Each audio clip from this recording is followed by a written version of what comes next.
Tania chapitre 52, cinquième partie, page 274 dans l'édition bilingue, le dernier tiers, ou Biridata Beishtalshlut Meolam Leolam.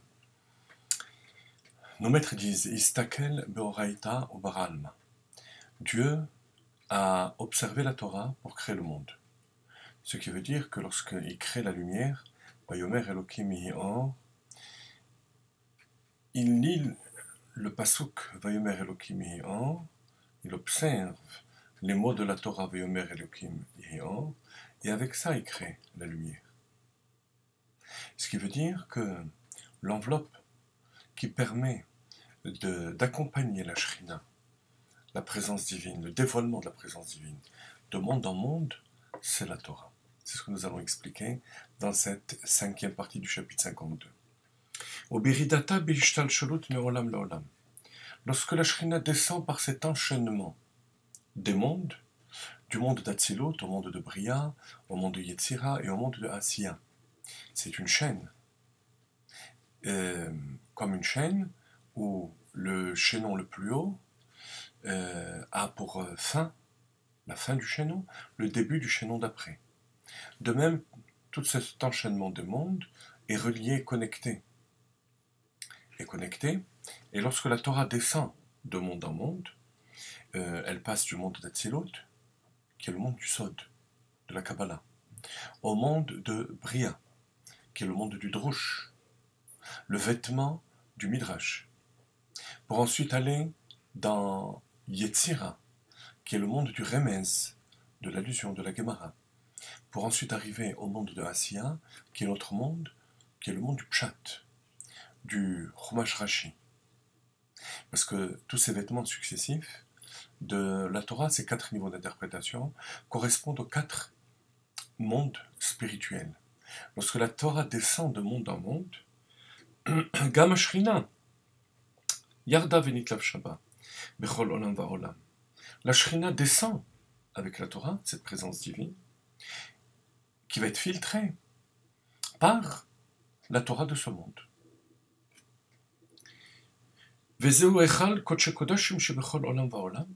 Et c'est ce qui correspond au Kodesh Kodashim, au Saint des Saints, de chaque monde. Chaque monde a son Saint des Saints, comme nous avons le Saint des Saints classique, qui est celui de ce monde, à Yerushalayim.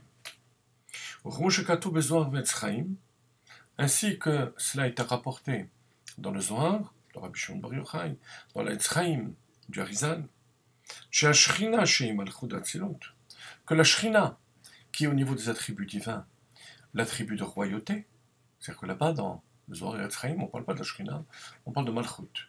Alors Azaken nous dit que Malchut, c'est la Shrina. La relation entre Malchut et la Shrina, Adwazaken explique dans la parenthèse, parce que Malchut, c'est la parole divine, le roi gouverne par la parole, et donc, puisque c'est la parole, c'est le dévoilement de la lumière infinie de Dieu. C'est pour ça qu'elle est appelée, ce dévoilement est appelé la parole de Dieu, comme chez l'homme, chez qui la parole dévoile sa pensée cachée à ceux qui l'écoutent. De même, l'attribut de royauté va dévoiler la parole divine à travers l'attribut de Malchut d'Atsilut. Donc lorsqu'on parle de Malchut dans chaque monde, c'est l'attribut de Malchut, la parole divine. Et mitlabeshet be'echal kodesh kodashim de Bria. Pour se dévoiler et rayonner dans le monde de Bria, le monde donc juste en dessous d'Atsilut, il faut qu'elle passe par le Saint des Saints du monde de Bria, qui est Chochma, Bina, Da'at de ce monde, c'est-à-dire la Torah de ce monde. Chez Chabad de Bria, au Beitlavshutam Bemalchut de Bria, et c'est en descendant ce Malchut d'Atsilut dans Malchut de Bria que ça va créer toutes les créatures du monde de Bria. Les Neshamot, les Malachim, les âmes, donc, les sanctuaires spirituels, les sphirotes, le Gan Eden de ce monde. Donc, chaque monde est créé par cette présence divine à travers le filtre de la Torah. Il en va de même dans le monde de Yetzira, il en va de même dans ce monde-ci de Asiya.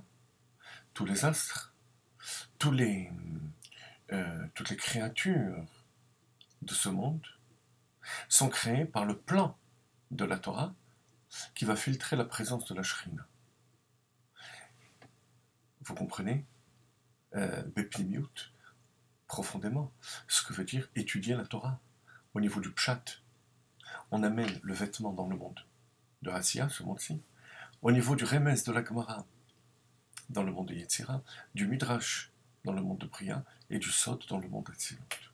Et c'est notre responsabilité en tant que juifs qui avons reçu la Torah.